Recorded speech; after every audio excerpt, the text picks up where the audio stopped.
आजकल मीडिया में हिंदू मुस्लिम, चीन पाकिस्तान और हमारे प्रधानमंत्री नरेंद्र मोदी जी के चीतों को छोड़कर एक और चीज सुर्खियों में है, वो है ईडब्ल्यूएस कोटा।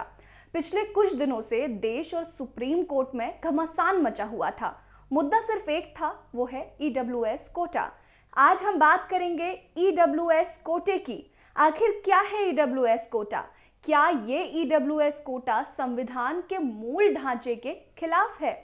ईडब्ल्यूएस आरक्षण के अंदर कौन कौन लोग आते हैं?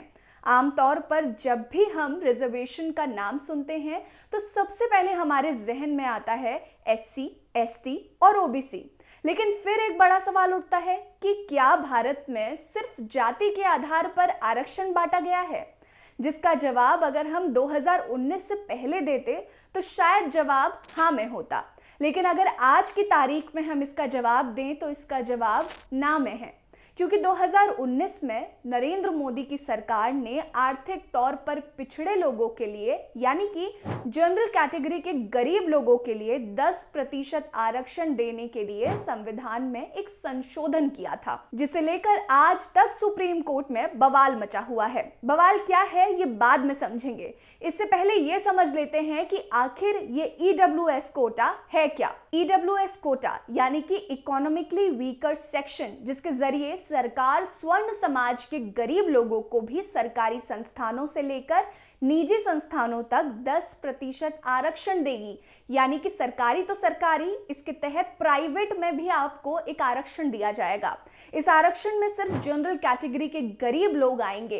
पिछड़े वर्गों को इसमें शामिल नहीं किया गया है क्योंकि उनके पास पहले से ही आरक्षण की सुविधा थी। ये बात तो साफ हो गई कि ईडब्ल्यूएस क्या है। अब ये जान लेते हैं कि ईडब्ल्यूएस में किन किन लोगों को शामिल किया गया है।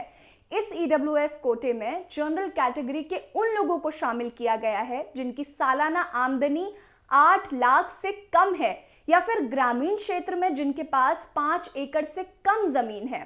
वो व्यक्ति 1000 वर्ग फुट या उससे अधिक के फ्लैट या मकान का मालिक नहीं होना चाहिए, या फिर 100 वर्ग गज या उससे अधिक के रेजिडेंशियल प्लॉट्स का मालिक नहीं होना चाहिए। अब मुद्दा ये कि ईडब्ल्यूएस कोटे में ऐसा तो कुछ अटपटा नहीं लगता, लेकिन फिर भी इस पर बवाल मचा हुआ है। अब ये भी समझ लेते हैं कि आखिर ऐसा क्यों है। दरअसल सुप्रीम कोर्ट ने आरक्षण की अधिकतम सीमा 50% तय की थी और ईडब्ल्यूएस आरक्षण के आने के बाद से ये सीमा 60% तक पहुंच गई। सुप्रीम कोर्ट ने पहले ही 50% को संविधान के मूल ढांचे में शामिल कर दिया था। यही वजह है कि ईडब्ल्यूएस कोटे का 10% आरक्षण संविधान के मूल ढांचे का उल्लंघन कर रहा है। एक और बात पर बवाल खूब है कि सरकारी तो सरकारी, ईडब्ल्यूएस आरक्षण के तहत प्राइवेट सेक्टर को भी इसके अंडर काम करना पड़ेगा। सुप्रीम कोर्ट ने इसी पर सवाल उठाते हुए कहा कि क्या सरकार इस ईडब्ल्यूएस आरक्षण को निजी स्कूलों और कॉलेजों पर थोप कर उन्हें अपने मनमाने तरीके से चलाना चाह रही है। अब तीसरा सवाल ये उठता है कि अब दलितों को इस ईडब्ल्यूएस आरक्षण में जगह क्यों नहीं दी गई।